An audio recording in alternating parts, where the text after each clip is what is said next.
오히려 어떻게 보면 내가 더 민할 수 있지. 의도는 아니더라도. 그럴 수 있죠. 그러니까 이거 여기도 까칠하고 싶은 거지. 까칠한 게 아니야. 유재석은 그렇게 맨날 열심히 하다가 한 번 잘못하면 욕 먹고. 그런 거네. 그런 거지. 나도 그런 거고. 맞아. 너무 개인적인 얘기야. 너무 개인적인 얘기인데 제 취향이니까. 찬양 워십 밴드라고 해도 제 취향은 있죠. 저는 CCM은 잘 안 씁니다. 저는 찬트를 들어요. 그레고리안 찬트.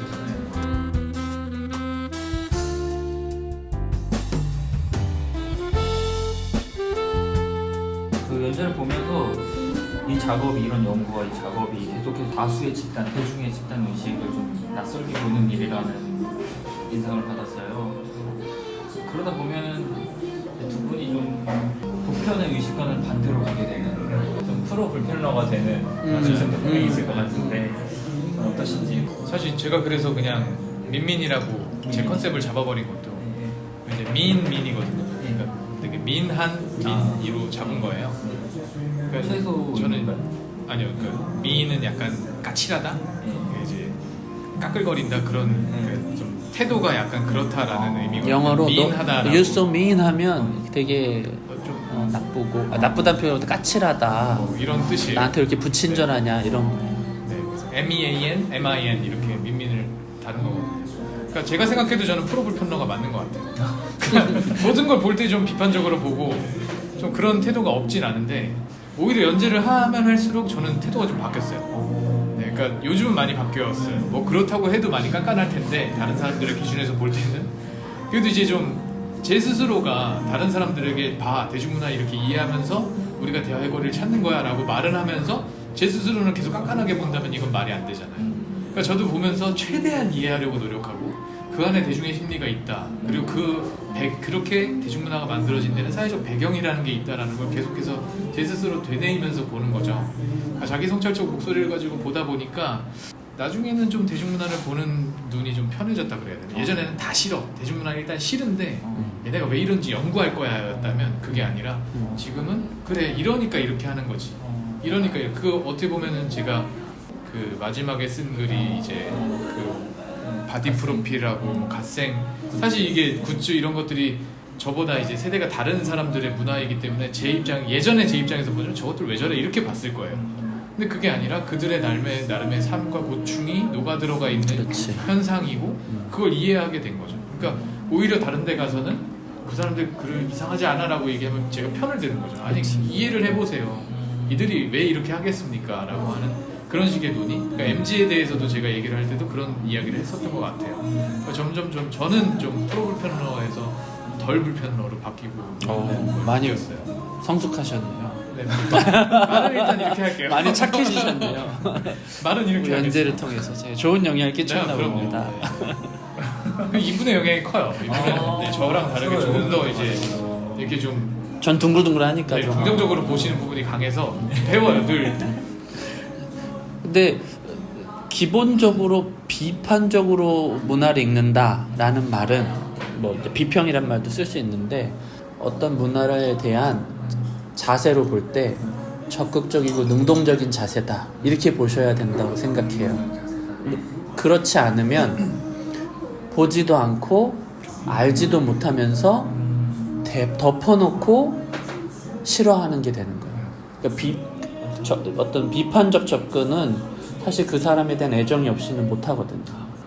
그래서 저희는 기독교인이 대중문화에 대한 태도가 기본적인 애정과 능동적인 자세여야 하는데 이게 없으면 아까 말했던 것처럼 뭔지도 모르고 이거 해도 돼요? 하면 안 돼요? 정도밖에 못 한단 말이에요. 그러니까 이런 방식의 이제 태도는 교인도 다 대중문화의 소비자인데 아주 수동적인 소비자로 만드는 거예요. 목사님이 이거 봐도 이거 좋은 거예요. 보세요. 이거 보지 마세요. 이러고 내가 그러면 보고 아니면 안 보고 내가 할 수 있는 게 없는 거예요. 그리고 봤는데 목사님이 좋대.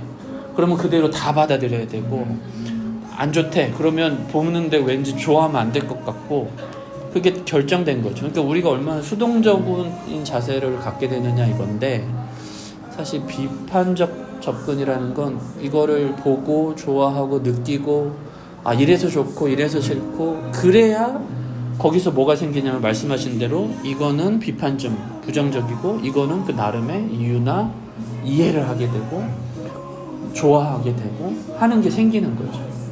그래서 전 프로불편러가 가지고 있는 역할이 너무 중요하다. 근데 이제 모든 사람이 다 모든 영화나 모든 문화를 다 그렇게 할 수는 없으니 굳이 뭐 이제 전문가 그룹이라는 게 필요하다면 그런 역할은 그런 일들을 해주는 거죠. 뭐 여러 가지 이제 아주 세부적인 얘기들을 좀 말하는 거는 그 저희 역할이지만 전반적인 기독교인들이 대중문화의 소비자로서는 수동적이지 말고 능동적이려면 그런 태도가 필요하다. 그러고 나면 나도 봤는데 꼭 그렇지는 않던데 뭐 어떤 부분은 좋던데 뭐 이렇게 태도가 좀 유연해질 수 있다고 봐요. 그런 걸 제공하기 위한 노력이기도 했고 이제 우리 글을 읽는 독자분들도 대중문화를 그런 태도로 봤으면 좋겠지. 아까 이제 이렇게 모든 문제를 다 이런 식으로 생각하는 건 너무 나를 힘들게 하는데 라는 태도는 충분히 이해가 되는데 그 태도가 아까 말했던 굉장히 좀 수동적이고 좀 골치 아프기 싫다라는 태도예요. 당연히 이해되는데 그렇게 해서는 대중문화를 진지한 그리스도인으로서 대응하기는 어렵다고 보는 거죠. 능동적인 소비자가 될 필요가 있죠. 그래서 진지한 그리스도인이 된다는 건 어려운 일인 건 맞아요. 근데 그럴 필요는 있는 거죠. 그럼요. 그래서 안 진지한 게 아무 이상하다. 생각 없이 이렇게 보고 싶은 욕구가 있는데 자꾸 고민해야죠. 말씀하신 대로 왜 MZ는 저럴까? 요즘 청년은 저럴까? 왜 오늘 여성들은 뭐 어떤 세대들은 우리가 말했던 문화들은 왜 그렇지? 하는 고민들을 자꾸 하게 되면 거기서 소위 이제 우리가 말하진 않았지만 미디어나 문화 감수성이 생기는 거고 그 감수성이 신앙이랑 되게 잘 맞아 떨어지면 되게 좋은 신앙인이 생기는 거예요. 이렇게 무례하지 않은 신앙인이 만들어지는 거죠. 그래서 문화를 적극적으로 능동적으로 비판적으로 본다는 건 종국에 가서는 기독교적인 이제 세속 문화에 대항할 수 있는 힘이 생긴다 이렇게 말할 수도 있어요. 저도 바뀐 건데 왜냐하면 제프리 밀브로 책을 최근에 서평을 썼는데 한 2주 너무 꼼꼼히 읽었고 글도 엄청 오래 썼는데 7장인가 8장을 썼는데 3장으로 줄이라고 해가지고 비판은 다 뺐거든요. 근데 이거 저는 마음에 안 든다로 시작해서 책을 읽기 시작했는데 결론적으로 가면 다 맞는 말이에요. 그러니까 결론적으로 가면 교회가 결국에는 어떤 정치 담론이나 세속 어떤 담론으로부터 조금 멀리 떨어져서 고유한 어떤 기독교의 정체성을 가져야 되는 게 맞아.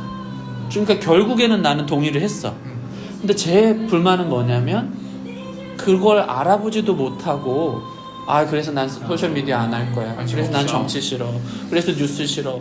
이런 식으로 갈까봐 나는 그게 불만이었던 거예요.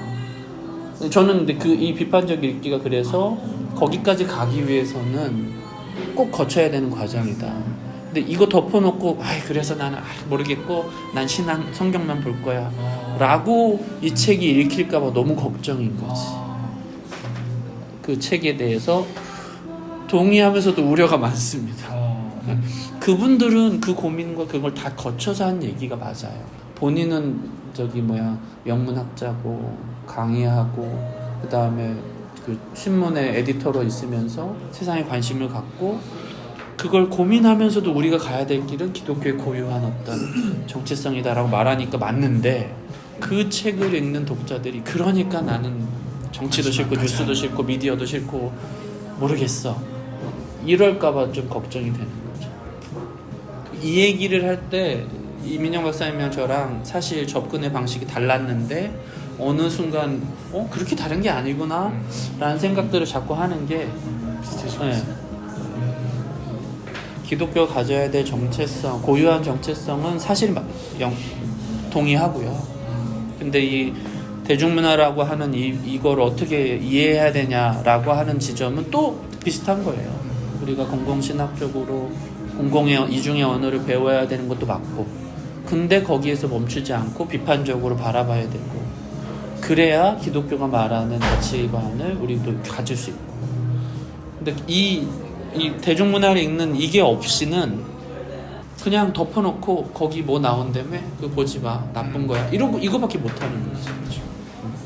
그래서 더 아까 말씀하신 게 이해가 되는데, 더 요즘 세대를 이해하게 되는 이해의 폭이 깊어질 대중문화를 많이 보면 볼수록 깊어질 수밖에 없다. 그래서 우리는 대중문화도 봐야 된다. 그런 생각이 드는 거죠. 얘기 듣다 보니까 계속 좀 더 수준 높은 문화 소비와 세상을 보는 관점을 계속 요구하시는 것 같아요, 두 분이. 근데 귀찮죠. 힘들죠. 먹고 살기 바쁜데 TV 보는 거 그런 생각하면서 보고 싶지 그것까지, 않죠. 네. 그 이해를 해요. 그렇게까지 해야 되냐? 그러면 싶은 것도 근데 있죠. 근데 적어도 대중문화에 대해서 교회가 얘기만 자유롭게 할 수 있는 분위기면 그렇죠. 어차피 다 보는데. 좋겠는데, 문제는 뭐냐면 자꾸 터부시한다는 거. 맞아. 아직까지도. 너무 아직까지. 말하면 안 되고, 안 좋은 문화 좋은 문화 따로 있고, 그다음에 뭐 그 그 문화의 어떤 품격이나 품위가 있고 이런 게 아니라 거기 기독교 내용 나왔다, 이것만 갖고 좋다 나쁘다 이런 식으로 접근을 하니까 그건 너무 아쉬워서 하는 소리죠. 근데 요즘에 소위 이론이나 교리도 이론에 하는 건데, 그런 게 영향을 주는 시대는 지났고, 나의 생각이나 나의 공동체를 형성하는 데는 문화적인 게 되게 중요하거든요. 또래가 어떻게 생각하는지, 학교 문화가 어떤지, 군대 문화 얘기하듯이 대중문화가 그게 되게 영향을 많이 줘요. 그러니까 우리나라가 교회가 막 잘 될 때 8, 90년대, 2000년대 초반까지만 해도 대중문화에 관심이 많았는데, 그때는 교회가 잘 되니까 교회 문화를 뭔가 해보자 이런 시도였는데, 그래서 그때만 해도 대중문화 관련한 책도 좀 있었고 사역도 있었고, 대중문화에 뭐 헌금도 좀 하시고, 극단도 만들고 뮤지컬도 만들고. 근데 이제 소비자가 없어지니까 그런 게 다 사라졌단 말이에요. 그러니까 악순환이에요. 기독교 문화도 없고 거기에 돈도 없고, 그러면 볼 게 이제는 대중문화밖에 없는데 대중문화에 대해서도 얘기를 안 해. 그러면 정말 삐딱 말라집니다. 신앙 얘기만 하고 하나님 사랑합니다 이 얘기만 하는 거예요, 찬양은. 그러니까는 우리 기독교의 어떤 상상력이나 담론이 너무 메말라지는 게 아닌가 싶어서. 근데 그러려면 최소한 너무 이렇게 규제하고 막 제약하고 판단하는 그런 분위기라도 좀 없어졌으면 좋겠는데. 그러니까 윤영호 교수님 그런 얘기 해요. 기독교 음악가들이나 뭔가 기독교적인 문화를 만들어 보겠다고 교회에서 해보면 눈치 보느라고 아무것도 못 만들어요. 적어도 내가 이런 문제의식을 느끼고 이런 얘기를 해보고 그런 목소리에 뭔가를 하면, 너 이거 사탄 마귀 안 좋아, 왜 이렇게 야해, 뭐 폭력적이야, 이런 잣대로 그냥 다 눌러버리니까 뭐 창의력이라는 게 나올 수가 없잖아요.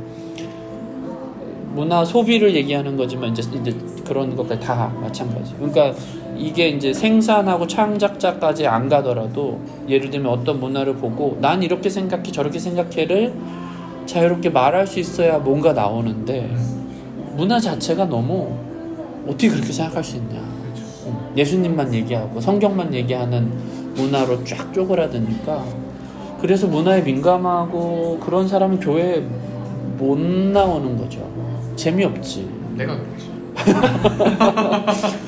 아니 좀 더 재밌는 얘기를 많이 할 수 있을 텐데 교회에서는 그런 얘기 못 하니까. 그러니까 이게 재미의 문제가 아니라 대중문화는 결국 삶이잖아요. 삶이지. 그러니까 대중문화 속에 무조건 선정적이고 폭력적인 것만 있는 게 아니고 무조건 재밌는 것만 있는 게 아니거든요. 근데 교회 공동체에 가서 얘기를 하다 보면 정말 뜬구름은 여기서 잡는 느낌이 들어요. 그러니까 정말 붕 뜬 얘기만 하고 있는데, 당장 우리 교회 바로 앞에 길거리에서 일어나고 있는 일조차 관심이 없는 거예요. 그러니까 이 태도가 저는 거기까지 이어진다고 봐요. 대중문화를 이야기하지 못한다는 건 삶을 이야기하지 못한다는 것과 저는 마찬가지라고 봐요. 인간으로서 우리는 여기 살아가는데 마치 기독교인들은 약간 붕 뜬 상태에서 살아가는 느낌? 그러니까 우리는 여기는 좀 초월했는데 아직 하나님한테까지 못 갔어라고 하는 여기서 살아가는 느낌이 들어요. 그래서 그 대화들을 듣다 보면 별로 전 할 얘기가 없어요. 왜냐면 그걸 뭐 그렇다고 거기에 맞춰줄 수는 있는데 하고 나면 오히려 허무한 거예요. 예전에는 뭐 대중문화 얘기하면 허무하다라고 어른들은 많이 말씀을 하시고 그래서 결국 성경 얘기해야 되고 이렇게 말씀하셨는데 그 성경이 얘기하는 건 좋아. 근데 그게 내 삶에 어떻게 적용이 되는데 얘기가 안 나오는 거죠. 이게 대중문화를 서브컬처 혹은 팝컬처라고 하는데 다른 용어로 뭐라고 그러냐면 일상문화라고 하거든요. 그 얘기가 되게 중요한 거예요. 그러니까 성경이나 관념이나 우리의 신앙 고백도 중요하지만 그게 이제 성육신해서 우리 일상에 어떤 의미가 있느냐가 중요한데 우리 일상을 말해주는 통로가 대중문화인데 대중문화로 얘기를 안 하고 맨날 하나님 이런 얘기만 한단 말이에요. 얼마 전에 그 마스크 걸 지금도 되게 인기가 많은데 너무 선정적이고 그럴 것 같아서 저도 필요하니까 안 보고 싶었는데 의무감으로 봤단 말이에요. 근데 이 내용에 중반부부터 대놓고 기독교가 나와요. 그리고 교회를 다니는 인물들이 하나님 나를 도우시고 구원하시고 나를 하나님의 뜻이고 라고 하는 용어를 쓰면서 각자 다른 입장과 그걸 해요. 그러니까 저는 그 얘기가 너무 비판적으로 보는 근데 무슨 말이냐면 교회에서 막 하나님 얘기하는 건 다 똑같아. 근데 일상에서는 다른 얘기를 하는 거예요. 그게 이제 우리 문제죠. 그래서 대중문화를 얘기하는 건 형체가 없고 몸이 없는 그 신앙을 몸을 만들고 형체를 만드는 얘기다. 먼저는 아까 민민에 대해서 좀 말씀해 주셨고 생귄 뜻. 생귄은 이제 영어 단어로 활기차고 쾌활한 에너지 있는 뭐 이런 뜻의 단어인데 이제 영어 이름으로 부를 때 저를 상덕이라고 안 부르고 사람들이 생덕이라고 부르니까 생덕 이렇게 부르니까 이제 생균이라는 단어가 저한테는 이제 되게 좋은 인식으로 남아있는 단어인데 이게 이제 부캐로 만든 단어니까 저는 이제 원래 성격은 되게 쾌활하고 텐션도 높았고 옛날에는 오지라퍼도 맞고 막 이랬거든요. 근데 유학생활 10년 만에 너무 다운돼서 왔어요. 그럴 수 있어요. 그래서 그 다운되어 온 게 성격이 변했다기보다 내 삶의 방식이 바뀐 거지.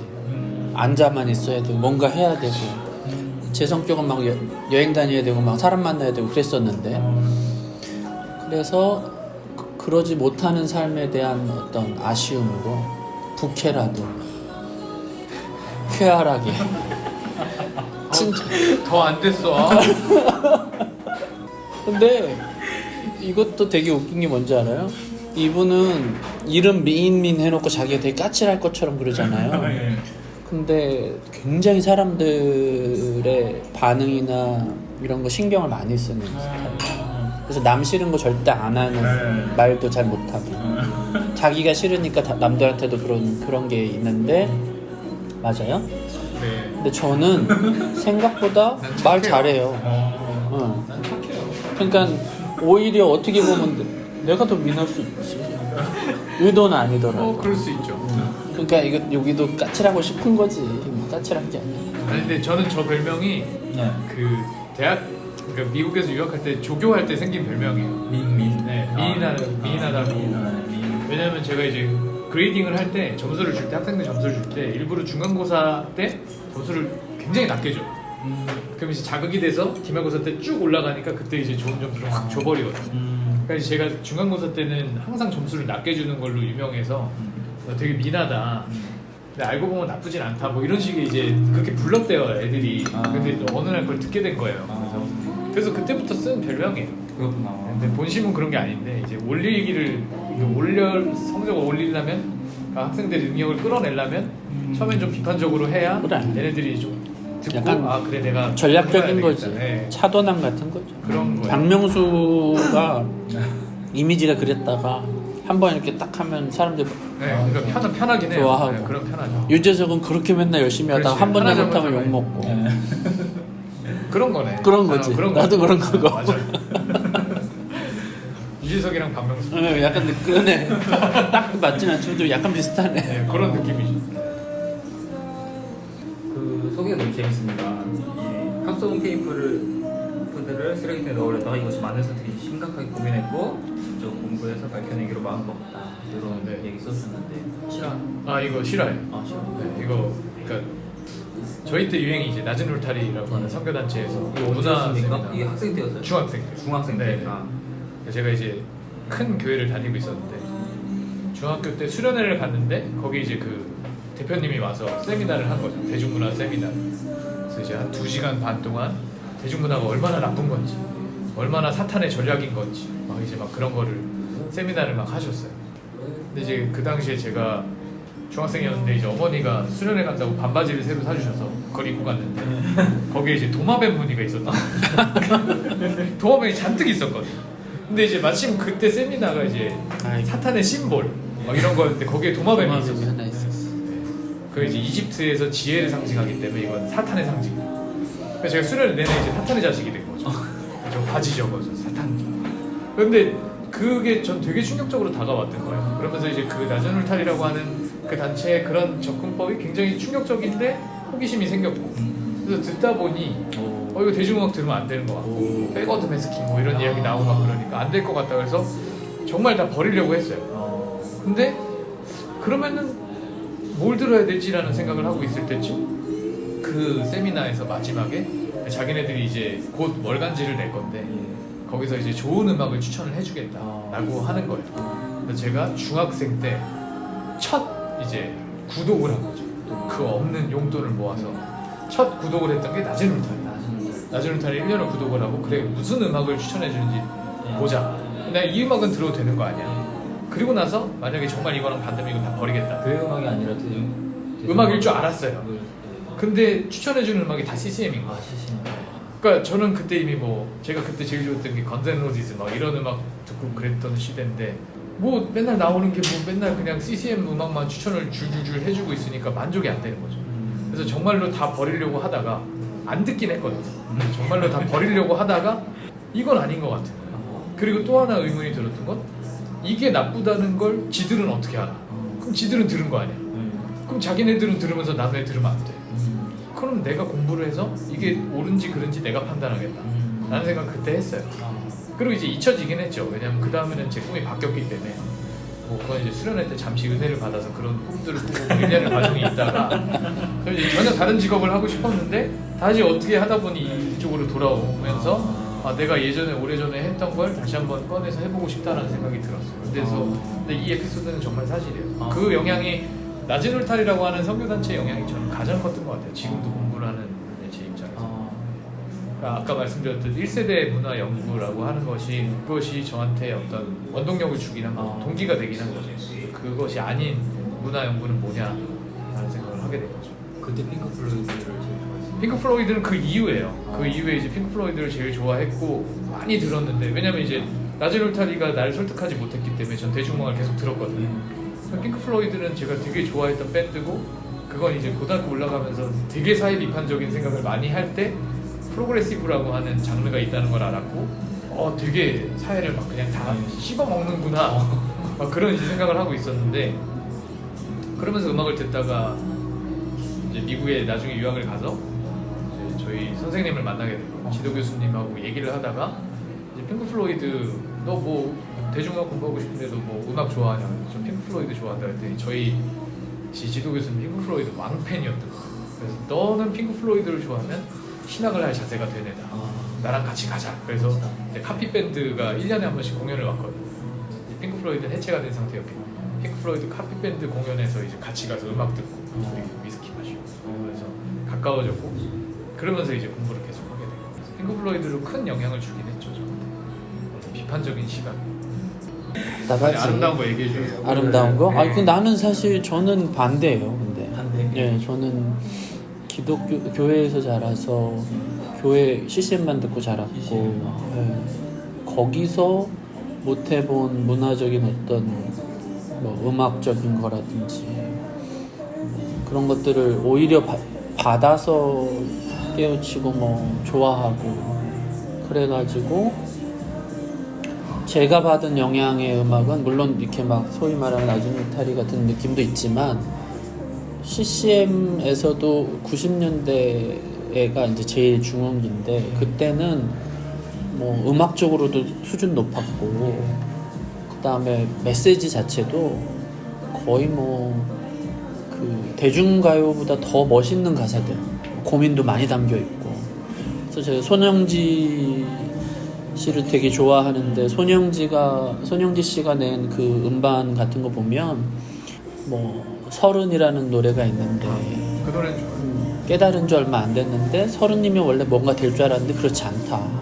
그러면 그런 거고 그런 일반적인 가사의 고민들이 되게 신앙과 되게 와 닿아 있고 그래서 그때는 제가 CCM을 들을 때 내 사고방식이 오늘처럼 막 하나님만 예배해야 된다가 아니라 내 고민이나 신앙에 막 이렇게 흔들리는 것도 다 거기서 담아내줬었고 저한테는 긍정적인 영향을 많이 끼쳤기 때문에 여기까지 왔다. 물론 이제 그 이후에 좀 편협한 면도 느끼고 답답함도 느끼니까 여기까지 왔겠지만 나름 어떤 긍정적인 어떤 경험을 했죠. 근데 그거는 저희 세대까지인 것 같아요. 저희가 농담으로 저희 공부하는 모임 중에 지저스 제너레이션이라는 세대가 있는데 그 세대까지만 그런 교회 문화와 교회 그런 것들을 누려서 교회에 있어도 신앙과 어떤 문화적인 것들을 같이 누렸던 시대가 있었지만 지금은 더 이상 아니다. 그런 얘기도 하는데 저는 약간 그쪽 세대예요. 저는 어렸을 때 받은 용돈으로 외국 CCM 잡지까지 구독했었어요. 그리고 뭐 CCM 가수가 되려고도 했었고 그래서 찬양팀을 예, 찬양인도도 대학 간사 때도 했고 그런 부분에 이렇게 멀리 떨어져 있진 않죠. 아내도 미술을 하고 저도 좋아하고 그러니까 접점이 이렇게 아주 크다라고 느끼진 않는데 그건 이제 제 개인적인 경험치고 전반적으로 한국교회는 아까 말했던 나준 울타리라든가 뭐 모르겠어요. 막 얘기하니까 어떻게 정리할지 모르겠는데 거기에서 발전된 형태의 기독교 담론이 문화선교연구원에 기독교 문화를 통해서 선교를 하겠다. 그래서 좋은 대학 문화를 만들고 그걸 통해서 선교를 하겠다 하는 건데 거기에 있는 기독교 영화제 같은 그런 개념은 별로 이제 흥미가 없는 시대가 돼버렸어요. 옛날에는 그게 그런 시대가 있었거든요. 그래서 대학에서 락 동아리를 들고 싶었는데 나는 내 돈 주고 처음 사본 책이 2권인데 중학교 1학년 때 하나가 디자인 관련한 책이었고 하나가 락 폭발하는 젊은 뭐 이런 제목의 책이었어. 근데 저희 땐 다 그랬거든요. 락 동아리 듣고 싶은 게 대학 가고 싶은 이유 중에 하나였는데 기독교 동아리의 간사님이 거기 가지 말고 여기서 해라 음악을. 그래도 나름 아쉬웠지만 만족이 되던 시기였는데 지금은 그런 시기는 아닌 것 같아. 그러니까 좀 아쉽죠. 저의 나름의 답답함들이 여기에 투영이 되는 것 같아. 요새도 CCM 들으시고 가끔 들어요. 가끔 듣고 뭐 그 유명하다고 해서 소개가 되면 듣기는 해요. 그래서 뭐 요즘에 제일 유명한 데가 예레마이아 그거라면서요. 제레마이아 69. 몰라요? 이제 제레마이아 69이 유명하다고 하길래 들어봤는데 노래를 너무 잘하더라고. 그 연주도 잘하고 세련됐고 인도하는 방식도 확실히 진일보했는데 네, 근데 이제 아쉬운 건 제가 좋아했던 시기에 그런 문제의식이나 이야기는 아니니까 그건 어쩔 수 없어요. 교회 문화가 너무 쪼그라들어서 예배 특히 이제 신실한 사람만을 위한 문화거든. 나 다시는 돌아보지 않을 거고 오직 주만 바라보고 막 순교자 되겠고 막 이런 고백은 저한테 지대한 영향을 끼치긴 했어요. 왜냐면 그러니까 이제 신학을 공부하고 여기까지 왔겠죠. 근데 그렇지 않은 사람에게는 참 부르기 힘든 노래겠구나. 제 머릿속에 항상 이제 떠나지 않는 그림이 뭐냐면 대학교 때 선교단체를 했는데 1학년 후배가 들어온 거야. 나 2학년 때. 근데 한 뭐 10명 중에 딱 한 명이 교회를 한 번도 안 다닌 애가 들어왔어. 근데 얘가 왜 들어왔냐면 그냥 외롭고 이런 친 사람들이 좋고 종교에도 그냥 관심이 있고 하니까 온 정도야. 근데 이 친구가 초반에 이 모임에 다 적응을 하는데 심지어 설교 때까지도 듣는데 딱 빠졌다가 오는 시간이 찬양 시간. 그러니까 나는 아예 종교적 배경이 없는 애가 와가지고 사람들이 막 자기랑 비슷한 애들이 막 이렇게 손 들고 막 눈 감고 기도하고 막 이런 게 얘는 힘든 거지. 너무 싫어. 나도 싫어. 그래서 우리는 그게 너무 좋았지만 걔는 그때만 나갔다가 들어왔어. 물론 이제 뒤에는 자기 나름의 신앙이 생기니까 거기 이제 같이 있거나 뭐 하는데, 그러니까 제가 하고 싶었던 말은 교회는 다양한 사람이 있어야 되는 공간인데 교회 문화라는 건 아주 일부의 헌신된 혹은 신실한 진지한 그런 사람들만을 위한 문화라서 아쉬울 때가 많아요. 지금 생각하면 그래. 근데 저 옛날에는 그렇게 막 진지한 그리스도인이 아니었으니까 재밌어서 교회 다녔을 때가 있었는데 그런 문화가 없는 거지. 그래서 좀 달라요, 접근이. 저도 뭐 요즘에야 CCM 많이 안 듣지만 그래도 듣고. 다만 이런 얘기는 하는데 그런 경험을 했던 세대는 저도 가끔 힘들거나 마음이 뭔가 위로가 필요할 때 찬양을 듣게 되지 뭐 다른 노래로 위로를 못 받아요. 그러니까 그거는 또 다른 기능이 있는 거죠. 그래서 CCM 중에서도 좋아하는 노래들은 있습니다. 좋아하는 그룹도 있고 제 나름의 기준도 있고. 어떤 걸 좋아하는지 궁금해요. 너무 개인적인 얘기 아니에요? 너무 개인적인 얘기인데 제 취향이니까. 전 똑같이 찬양 워십 밴드라고 해도 제 취향은 있죠. 저는 CCM은 잘 안 씁니다. 저는 찬트를 들어요. 그레고리안 찬트잖아요. 차라리 들었어요. 그러니까 성가곡 중에서도 합창곡 같은 거 말고 더 옛날 더 옛날에 그 이제 카톨릭 미사 드리면 뒤에 배경으로 나오는 그레고리우스가 만든 찬트인데요. 그러니까 이제 남성 중창의 경우가 많고 여성이 들어오는 경우도 있는데 찬트죠. 그러니까 오히려 더 예배 음악 이제 흐름도 늘 있고. 저는 이제 마음이 불안하거나 이제 진정이 안 되거나 뭐 할 때는 힘이 들거나 그건 할 나도 때는 좋아해요.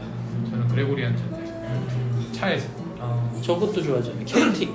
켈틱도 좋아하고 아이리시는 다 좋아요. 무조건 좋아요. 그러니까 그런 음악이 갖고 있는 어떤 서정성이나 종교성이 있으니까 저도 그럴 때는 좋고. 그래서 이제 그건 취향이고 뭐 그런 거지만 어쨌든 너무 대중문화 같은 느낌의 음악은 이제 앞으로 좀 두 분이 어떤 일들을 계획하고 계신지 궁금한데요. 향후 활동 계획. 연재가 끝나고 나서. 그러게요. 일단은 이 연구는 아마 계속 할 것 같아요. 어떤 형태로든. 뭐 제 개인적인 연구가 됐든 아니면 김 박사님이랑 둘이 연구를 하든 아니면 뭐 다시 기회가 돼서 복상에 다시 연재를 하게 되든 저희가 이제 복상의 그 마감 기간에 새로운 지평을 열었잖아요.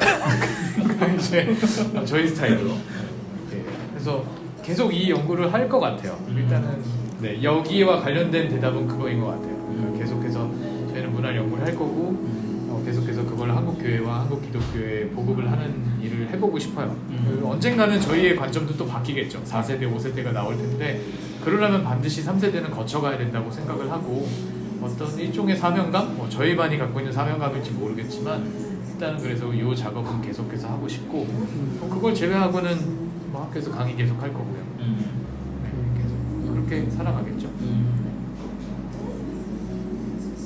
그러게 이게 문화를 연구하는 문화나 미디어나 이런 거 연구하는 사람들은 하나 이론을 배워서 쭉 써먹는 게 아니라서 계속 문화가 바뀌면 계속 연구를 해야 되고 그게 또 막 그런데 어쨌든 계속 해야 된다는 생각은 드는데 그 문화 하나만 보고 이게 이러냐 저러냐 하는 얘기 말고 사실은 욕심은 이 연재나 이런 얘기가 우리가 여태 얘기한 교회가 세상으로부터 배워야 되는 그 관점을 좀 우리가 좀 얘기를 많이 했으면 좋겠는데 예전에는 교회 그룹에 대중문화에 대한 관심도 많고 대중문화 관련한 단체도 좀 있었고 그러면 막 세미나도 열고 하여튼 뭔가 운동 사역 차원에서 그런 걸 했는데 지금은 없죠. 그래서 이제 좀 더 많이 좀 가고 이렇게 담론화가 되려면 어떻게 해야 되는 걸까 고민이 좀 있어요.